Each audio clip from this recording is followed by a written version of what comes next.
sensing. Hey, welcome everyone. We are live. Actually, we've been live for about 7 minutes now. I just forgot to actually put the video on. I should have realized that when I noticed that there was no countdown. But no, I say this very with all due respect, obviously, that you were clearly the basketball expert on this show. I mean, I enjoy the sport. I understand it. I've obviously been a fan for a long time. I was a huge fan, obviously, when I was younger. Sometimes you just, especially being out of state now, being a Celtics fan, it's a lot harder to keep up. There's a lot more work involved in trying to watch a game. And I say this about the Red Sox all the time. It's like there's a process you have to go to. Whereas if I was living up north, hey, guess what? You just turn the channel and put the guide on. Oh, there's Celtics game.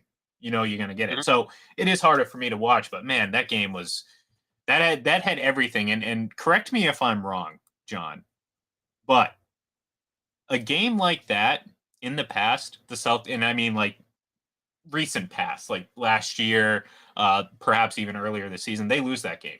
They jump out to a big lead and then they blow that lead. A season ago, that's it. They're not winning this game, even if it is back and forth down the end. They're ultimately going to lose this game, right or wrong. Well, yeah, for the most part, the problem, Ian, has been even this year they've lost a lot of close games. They end up being the 2 seed with a 51-31 record, been 33-10 over their final 43 games. You can make a case over the last 3 months the Celtics were the best team in basketball, or at least along with the Phoenix Suns being the best team in basketball. But the one problem they had throughout the season is they were 5-15 in games decided by 5 or fewer points. They were just blowing people out.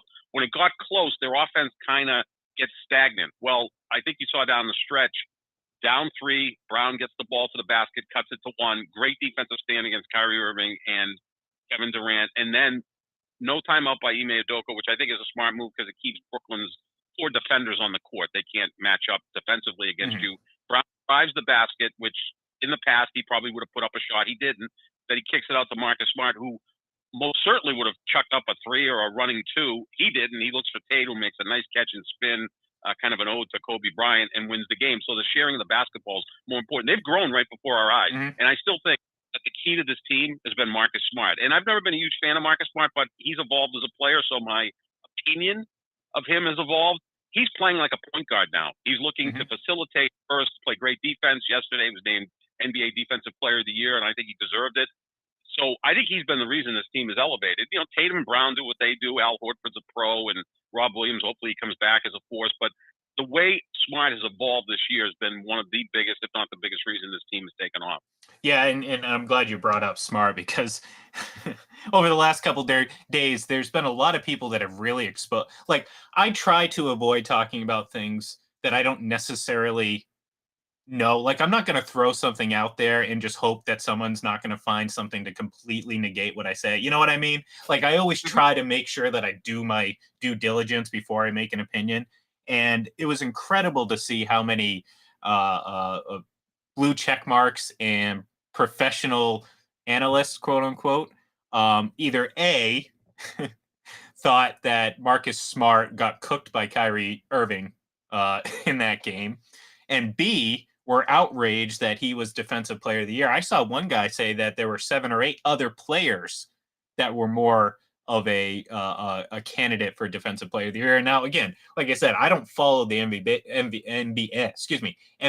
as closely as again you or other people, but even I know that saying there are 8 better defensive players, more deserving defensive players than Marcus Smart for that award. That's absurd, right? Like, again, correct me if I'm wrong, please do. No, definitely top 3. I thought Rob Williams could have won it as well. His teammate, who is kind of a bigger version of Marcus Smart. He protects the rim and he can also defend the perimeter. And it was good to see a guard finally win it. It's been 25 years since a pure guard award. One of my favorites. Oh, I love it. I was a huge. Real quick, he was kind of like I was a huge Randy Moss fan before he became a Patriot. So when he became a Patriot, I was beyond thrilled. Same with Gary. I just, for whatever reason, I love Gary Payton. Don't know why. He was just a great player when I was a kid, and I loved it. Yeah, great player, and he was there to present Marcus Smart with the award yesterday after practice. So it was pretty cool for that. And in the past, it's been big men winning the award. But the league has changed so much now that defending the perimeter is actually as important, if not more important, than defending the rim. And Smart is a perimeter defender who's versatile, and yeah, he deserved it. I mean, maybe it was a lifetime achievement award. I thought Mikal Bridges, the great wing from Phoenix, was going to win it only because Phoenix had the best record this year, and you would think they'll win some of these awards. You know, it's like if you're best picture, sometimes you win best director and best actor at the Academy Awards. So I thought that would happen. But no, Marcus Smart's a fantastic defender. And as far as Kyrie Irving, he didn't score all those points against Marcus Smart on Sunday. There were other people defending Kyrie Irving. And look, Kyrie Irving is one of those guys, I don't care what you do on defense, you're at his mercy. I mean, he was hitting shots that you just have to tip your cap and say, that guy is damn good, and let's go up the other end of the court and see what we can do. I mean, an elite player like Kyrie Irving, Kevin Durant, Jason Tatum, you can do all you want defensively. They're going to find theirs. And Kyrie Irving was spectacular on Sunday, so you can't just hold that out there as Marcus Smart's fault. And by the way, I love what Kyrie Irving did. I love it. I love it. Because, you know, and to be honest, like we talk about this, talk about this with baseball. There's just not enough villains. There's not enough characters to hate and really want to see lose out there. And that's what makes, again, that's the spirit of competition and competing and trying to, that's what it is. That's what gets you invested and passionate about this sport, as opposed to it just being a thing, you know? Look, I think the discourse, and I hate the use of this word because it generally means that things are just off the wall, and that's what's happening here. The idea that Celtics fans hate Kyrie Irving because he stomped on the leprechaun is so far from the truth. That's a factor. That's part of it. But clearly, the disdain for Kyrie is rooted in him saying, "Hey, I want to be here and see my number hung up in the rafters," and then turning course, and then over the course of time, you know, whether it's true or not, I mean, it's cool. Draw your conclusions however you want. He missed the first couple opportunities to play back in Boston. He alluded to the fact that the city is again racist, which again it rubs people the wrong way, because I think that's an overgeneralization, and certainly in the landscape of how Boston is covered, it's tinder for a racial debate, which again generally leads us nowhere because we get right back to where we started. So he throws that out there. I think the fans have every right to yell at him. I think he has every right to do whatever the hell he wants. You know, short again, we're talking short of assaulting each other. You know, words are words. I mean, who the hell cares what people say? Again, if you're yelling out again racial derogatory things, that's one thing, but to you know, to call someone a P word. I mean, look, it's sports. I mean, deal with it. Like you want to, like, I'm sure other players have been called a lot worse things. Again, short of any sort of racial derogatory thing like that. I don't really care. Like, you can swear, you can cuss. If you get in trouble by this audience, well, that, or by the security, that so be it. You get that's your problem. I don't care if you do it. If you're going to hassle the player and the player flips you off, that's fine. I like that. It adds drama to it. Like the fact that like every time Kyrie touches the ball, the fans chant Kyrie sucks. Like, I love that. It's petty. I love it though. It's just like it's like when it's a Patriots like Jets game, and the Patriots were like blowing the Jets out by 21 points in the fourth quarter, and all of a sudden you hear a Yankees suck chant out of nowhere, and you're just like, oh, this is great. And you get some people like, oh, it's so stupid, and it's like, no, that's the passion in sports. Those are the things that get you going. Yes, winning it's about winning. It's about competition, but it's about hating your opponent. You know, hating them within the sports world. And again, when I say hate, I don't mean extending beyond that. You know, outside of sports, you know, we're all human beings. But look, it's sports. It's professional sports. These guys get paid a lot of money, and I'm not saying that opens the door for them to just be abused, but you know, you shouldn't be expected to go out there in front of 30,000 fans, of which you called a majority of them, like I said earlier, racist, and not expect to get heard from in a playoff game, in an intense playoff game. And it's like, oh, look, I love it on both sides. I want the fans to yell at the players. I want the players to flip them off if that's what they want to do. Go, so be it. Because you know what? To me, that makes me think, well, ultimately, it's going to get to them. 39, like he was unstoppable the other night. And you're just sitting there thinking like, God damn, like they might have blown this opportunity to take this game. And it's tough because like you said, the best defense in the world. I mean, that one shot that Kyrie hit over Marcus Smart, I'm pretty sure Marcus Smart only allowed him 3 points on 5 shots or something like that. He was 1 for 5 or whatever it was. And that was that 3-pointer. That was pretty good defense. Like, I mean, Yeah. I mean, what are you going to do about that? Like, sometimes, okay, great shooters are going to make great shots. That's why they're great shooters. No one's saying Kyrie's not great.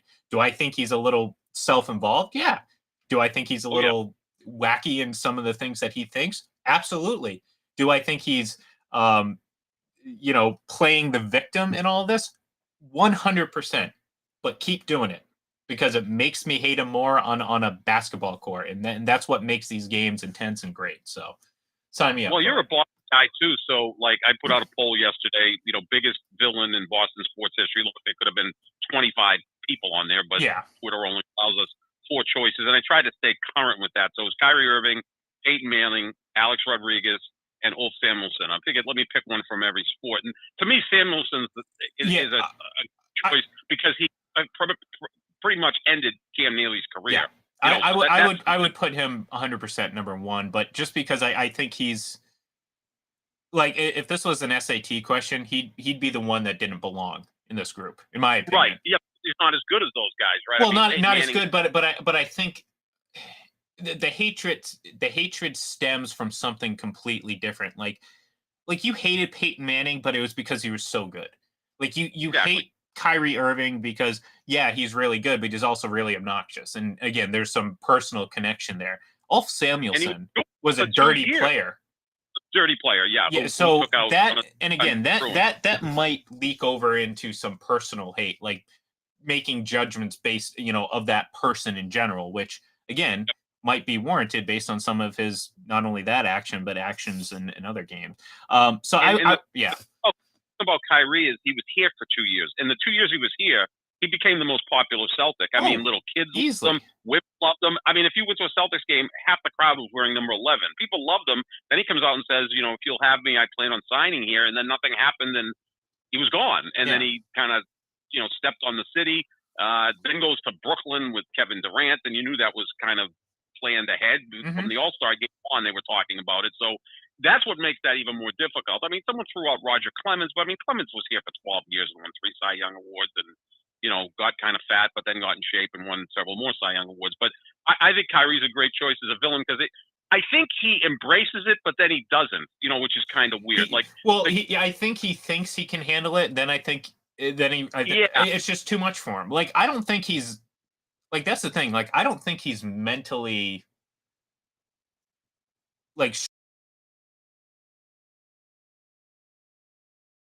Because I think on the court he is because he won't let that affect him. I mean, he goes out and puts up big game after big game, and but I mean, obviously, like the total sum, you look at it, he had a great game, but he was obviously thinking about it. It was obviously in his head. I mean, he cussed at fans walking into the halftime. He flipped them off multiple times. Like he made, what I mean? Like, to me, I look at that, I'm like, I mean, I know he's. He led that team, and he was really. I mean, Kevin Durant had a bad game, and if you want to talk about shortcomings when it comes to LeBron James, certainly you got to focus on Kevin Durant too. But it's hard not to think that maybe even if it was one possession, John, think about it. If it was just 1 or 2 possessions, because he didn't have a great start to this game, so he was just an absolute killer in the fourth quarter. I mean, that's and look, that's what great players do. They elevate their game when it's needed the most, but it wasn't elevated enough. And this isn't a knock on Kyrie. This just means that, well, the rest of the team just wasn't having it. You know what I mean? I thought maybe Durant had an all night. Durant 9 for 24, 6 turnovers. Look, you got to credit Celtics defense for that, though. I mean, for a lot of that, I mean, he didn't get to. I mean, he had a couple like kind of open shots that he missed, but for the most part, like they weren't easy. I mean, they look easy because it's Kevin Durant and he's super lanky and he can kind of elevate over anyone in the league and make it look like it's clean. But for the most part, like he was he was well locked up, and Kyrie was able to get going late. But you know, at some point you got to think, well, maybe even if it's just a little bit, maybe there's no margin for error for Kyrie, and that's all it's going to take for this team to all of a sudden now they're down 1 game to none, and that's a devastating loss because now you think of it Mhm. this way: you just got a all-time great game from Kyrie Irving. That's probably never going to be talked about, especially if they lose. If they lose this series, it will never be talked about again. And Yeah, I think, that's a good point. like, Now, again, yeah, the series is so spread out. Wednesday's game 2 and Saturday's game 3, and that will actually could help either team because you get Kyrie and Durant, you get more rest in between, and but also Al Horford, who's well, not at and that and level of and player, and but Rob Williams too. as well.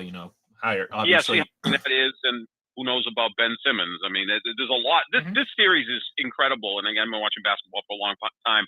This is one of the most intriguing, if not the most intriguing, first round series I can ever remember. The NBA playoffs, the first round series are generally 4 or 5 games. It's Well, like the 1 versus 8. It's like, okay, well, one team doesn't belong, the other team is a title yeah, contender. there was a These time two where like titles, 7 of the 8 first, or whatever it is, 7 of the 8 first round series were like sweeps, and it was then the other one was like oh, a it happens gentleman's all the sweep. time.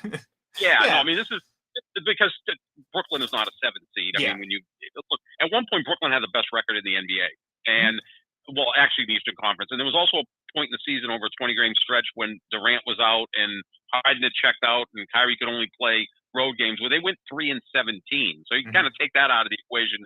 They're much better than a 7 seed. Last year, the Lakers were a 7 seed playing Phoenix, a 2 seed. That was also an intriguing series, and I still think if Anthony Davis doesn't get hurt in Game 4, that the Lakers probably win that series.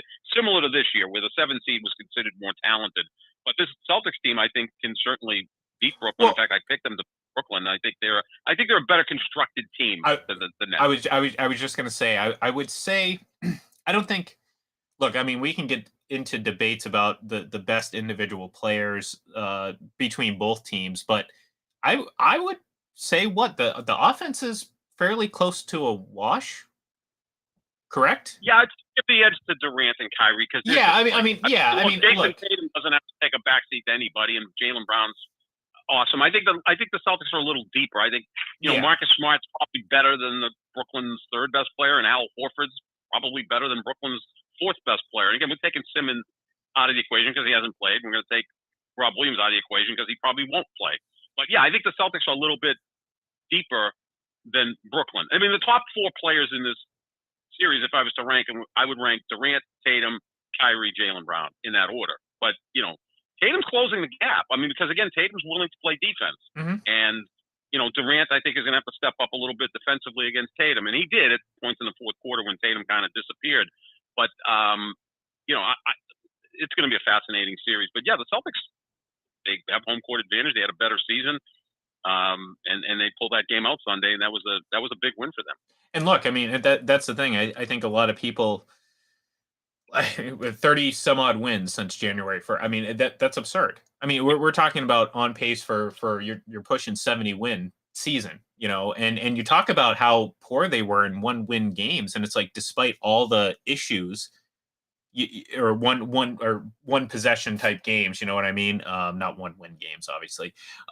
Think about how if you just flip half of those results and how Yeah. much better this team would be. So I think they're in a perfect position where it's like they're not obviously flying under the radar, but I still think people are underestimating because of how they started, and they Mhm. cannot separate the start from what we've seen for the better part of 4.5 months.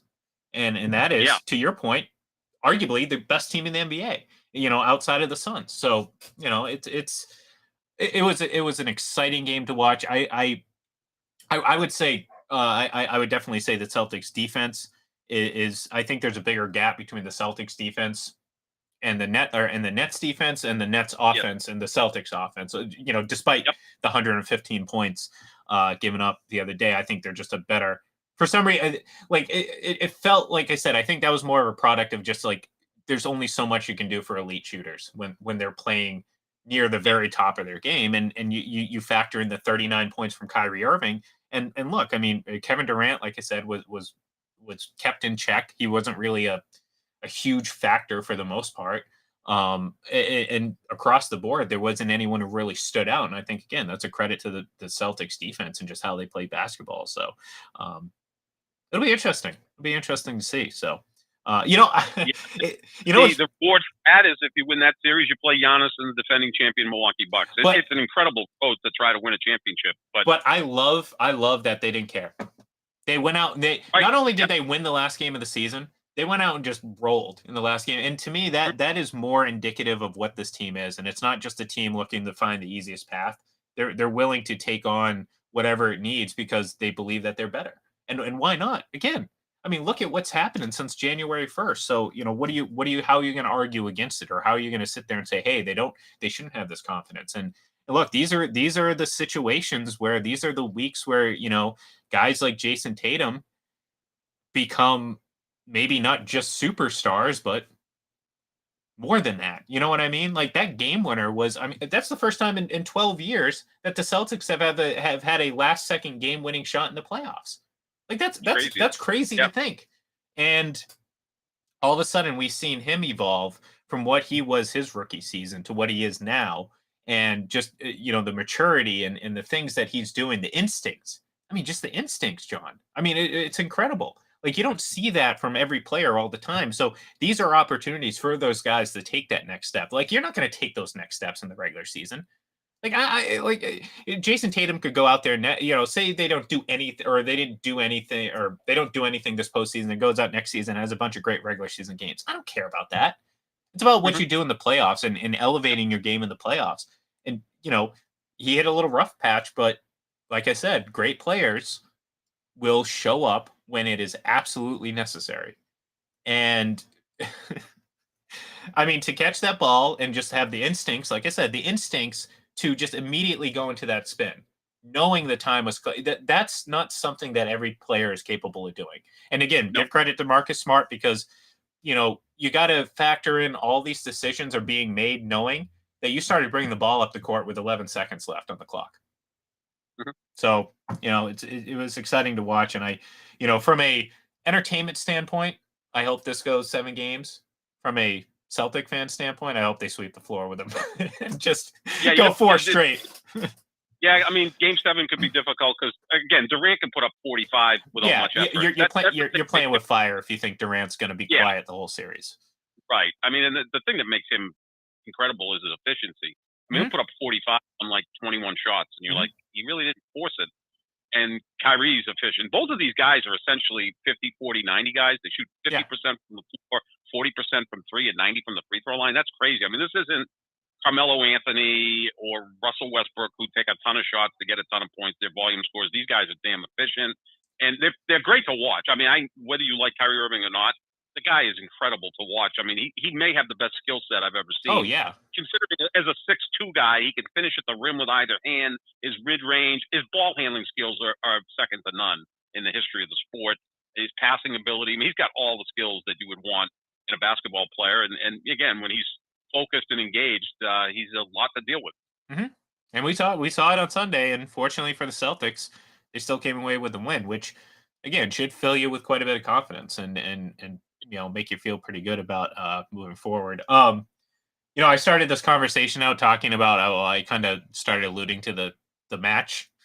We have our guys, Tom Brady and Aaron Rodgers going up against Josh Allen and Patrick Mahomes. And like, I'll watch it because I'm a sucker for any sort of content like that. But, hey, I mean, what I think it does miss a little something without having the pros involved, like having a pro involved, like that's always an added intriguing thing. But no, I wanted to bring this up, John, because Bleacher Report. I look the overused term goats. It's just nauseating at this point. Like I saw a tweet yesterday, the 2 goats versus the 2 future. I'm just like my head started spinning. Like I looked like Charlie Kelly trying to figure out everything going on in the mailroom down there with the board and everything like that. I was so confused. Like I just couldn't grasp the concept of how people have turned I don't know, John, but I saw that and I mean, goat means singular, greatest. Yes. Yeah, exactly. Well,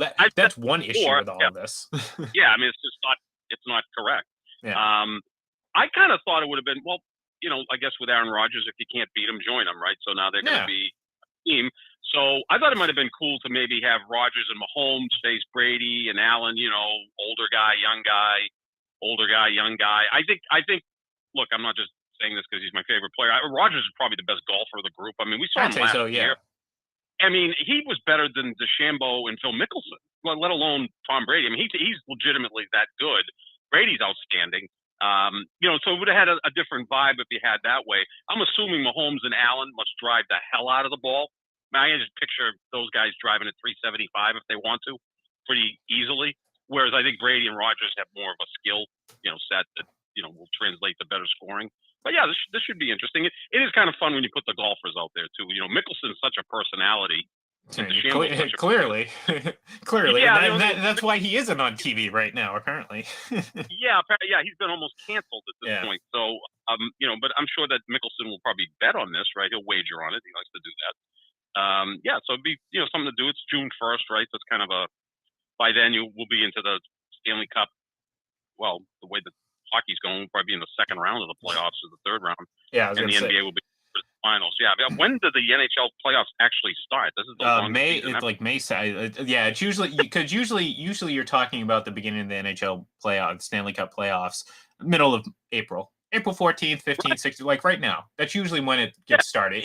But again, we've taken almost 2.5 years to get back to some sort of normalcy in terms of scheduling and everything like that. So we're getting there. But you generally you're finishing up the season no later than like June, middle of June, and now I think that the last possible day of the finals I think is like the 29th of June, which again that's pretty crazy. So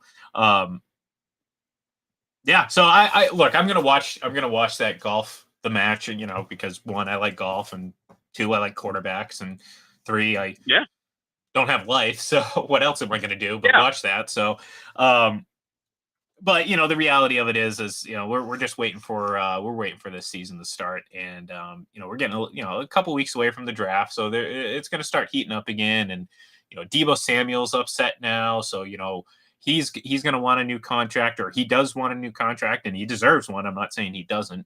But as we've seen, that generally means, well, if you want a new contract, we're going to trade you somewhere else. And the 49ers are in a situation where they don't have a lot of cap space, and they don't have any sort of conceivable solution to the Jimmy Garoppolo situation right now, unless that's coming in the draft. So we'll have to see what happens there. AJ Brown, I mean, there's stuff going on there. Do you believe it or not? He's been saying things. He's taken Tennessee out of his profile, all that stuff. You know how it goes, John. These are all steps that we take towards ultimately seeing these players traded. And I think we're going to see at least one of those two moved, probably Deebo Samuel more than anything. I know the 49ers say they want to sign him, but I just don't think they're going to commit 26 million a season for him. No, I mean, Devontae Adams and Tyreek Hill signed huge contracts, but we can make a case those are the 2 best receivers in football along with Cooper Kupp. Yeah. So these guys are outstanding. They're young, but, their time has to come. There's a process here, and I mean, Deebo's outstanding. I mean, he does everything. Well, he only has a year left. Like, he's going into the final year of his contract. So he is eligible, and he should be considered for an extension. Sure. The fact that he wants it done now. I mean, look, that's his prerogative, and I am never gonna say anything ill about any sort of player wanting their money. Like, I think every player should get absolutely every single dollar they can possibly get during their time playing in the NFL. Agreed. To me, like, when a player wants more money, absolutely, because team's going to cut them if they don't want them. They're going to trade them. So I like this whole. It's amazing that just the mentality to defend the owners, or say, oh well, you signed a contract. Well, that to me, I don't care. Like, let the players get as much money, and if a player wants to take less, let him take less. That's his choice. But don't sit there and harass them or call them a diva if they want to get paid what their peers are getting paid, and rightfully so. Let him set himself up for generational wealth, because that's the going rate. I have no problem with that. So I am 100% behind the players. wanting more money. If they decide they want to hold out, well, that's the risk they take. Look, Le'Veon Bell took that risk. It didn't necessarily pay off for him. So that's what it is. I mean, you take that gamble. That's your choice as a person, as an individual. So if Debo wants to make claims that he's not going to step foot on a field until he gets a contract extension, well, that's his right, and I believe he deserves it. Yeah, and again, it's always risky in that sport because things can end quickly. You know, we look at Lamar Jackson right now, who's ready for a contract, and he's kind of holding back a little bit. The team wants to sign him, and Lamar probably obviously wants more money. And, you know, with his style of play, there's always that injury risk. So I'm always like, go get the contract while you can. I mean, Lamar Garcia go in the way back machine here. He was offered, I think, 5 years, $70 million by the Red Sox, turned it down, and he never got that money. You know, because the injury started to weigh in, his play slipped. There's times where you go, you know, 100 million with 70 of it guaranteed. That's pretty good. You know, you can live comfortably for the rest of your life. You can set up your kids and grandkids, and everything can work out well. Because in that sport, you know, one hit, all of a sudden you're not needed, and that's a tough part of that. Whereas in basketball, they'll sign 4-year contracts for the most part. They'll sign another one in 4 years. There's so much movement in basketball. And you're getting paid every penny of that contract. Same with baseball. Exactly. Like exactly. That's the thing. Like baseball, like when you have fully guaranteed contracts, that's why we have what's it with the Mets there. Oh, I'm blanking on his name. Bobby Bonilla. But Bobby Bonilla, I think it just finally ended up. Yeah, it was just like this year. It just finally ended. Which again, for a majority of my life, he was being paid by the Mets to not do anything. 25 years after his playing days ended, $1 million every year. Yeah, that's pretty good. And look, I mean, I think I think all those. I mean, look, of all the sports that need guaranteed contracts, it's the NFL. But you understand why? Because for the reasons they need guaranteed contracts are the same reasons they're not going to get guaranteed contracts. Because in a blink of an eye, well, again, things may change. I mean, this whole Deshaun Watson thing. I mean, who knows? That could just be one team's stupidity, completely just screwing up the ecosystem of the NFL. I mean, we've certainly seen that happen before. So did a guy ever get more rewarded than Deshaun Watson for screwing up? Right? I mean, like, I know he beat the criminal, but there's Roger Goodell. Well, yeah, that's a good point, actually, right? But at least, you know, in the end, he does. Well, whether he does it or not, but you know, the owners are happy with him and they make money. But as far as a player, like Deshaun Watson didn't play last year, still got paid. And then obviously it's about talent. It's about talent. That's all that matters. Yeah. Right. Like, look, everyone wants to say that Colin Kaepernick got blackballed. Look, you can believe it, but there's also a 24 other players that knelt that signed contracts and played in the NFL. So I don't think that was the motivation. I think it was they weighed his ability, the fact that he was, you know, look. If you want to go back and revisit the whole situation with his situation, so be it. If you want to sit there and say he was playing at the top of the game, then I'll be like, all right, then why was he benched? It wasn't because he was kneeling. He started doing that after the fact. Look, so if he had the talent, if he had the ability, that's why Antonio Brown got signed. That's why he's probably going to get another opportunity at some point. That's why, you know, these players, it doesn't matter who you are, what skin color you are. It doesn't matter. As long as you're talented, you're going to get opportunities in the NFL. This whole idea that talent outweighs everything in the NFL. That's all that matters. And important to Cleveland, you know, has been in existence for over 20 years. They need a quarterback, and this guy was available. I mean, it's not often that a 26-year-old quarterback is available.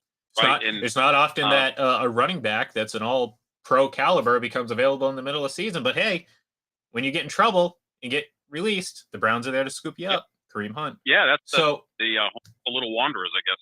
Yeah, so I don't know. It's just, to me, it's very obvious that it doesn't matter really what, short of killing someone. Like it doesn't matter. Like I mean, as long as you're talented and you're still able to play, you're going to get an opportunity one way or the other. So anything else to me, I think is a little bit misguided. Like I don't think I don't want to dismiss what Colin get. You know what I'm saying? Like I don't want to dismiss that. I'm just saying that we've seen examples of too many people that have done a lot of worse things, and certainly examples of folks that joined in on this movement, get opportunities, and have no issues playing for NFL teams. I just, look at Eric Reed. He was just as vocal as Colin Kaepernick, and he, as far as I know, He was still playing last year, right? Or maybe he didn't play last year. I can't remember. I'm pretty sure. Yeah, the night after the yeah. news. So to me, it's not necessarily about that. It's all about talent in the NFL. If you have it, you're going to get endless opportunities, and that's just how it is. Why do you think if Baker Mayfield, if people actually believe Baker Mayfield was a good quarterback, he would have been traded by now. It's not because the Browns are being patient. No, because the team would say, "Oh my God, that kid has talent. We're going to go overpay for him," just like the Browns did for Deshaun Watson. Like, you're going to tell me that the idea of getting guaranteed money didn't sway Deshaun Watson? I know he said that he didn't know of that beforehand, but to me, I call BS on that. Like, I think he clearly knew that he was going to get this guaranteed contract before he okayed this trade, because he was like, "Well, guess what? I get $230 million guaranteed," which means, like, I don't know what the exact language of the contract is, John, but short of him maybe being arrested and thrown in jail, he's going to see every single dollar of that contract. And even if he is, I believe there's probably going to be a massive legal fight between he and the team because, well, guess what? The contract is guaranteed. Now, Browns could decide, well, screw that. We're not going to pay it. We'd rather go through the legal process. Well, that's their prerogative. They could do that, but it's still going to be an issue. And it's not as easy as, well, he did something wrong. Like, normally, John, and we got to go because we're over our time, but normally this is a situation where it's like, okay, we're going to take you on, but your contract is going to have a bunch of safeguards in it. And this is the exact opposite. So who knows? Yep. Who knows? But all right, it's Tuesday, which means we're probably going to be back tomorrow. But in case we are not, we will be back at some point this week because we still got some stuff to wrap up and clean up and everything like that. So until then, give us a follow on Twitter at FPC Radio Live, at Full Press Radio, and of course, head over to fullpresscoverage.com, Full Press Hockey, and all that. So have a great day, folks, and we'll talk to you then.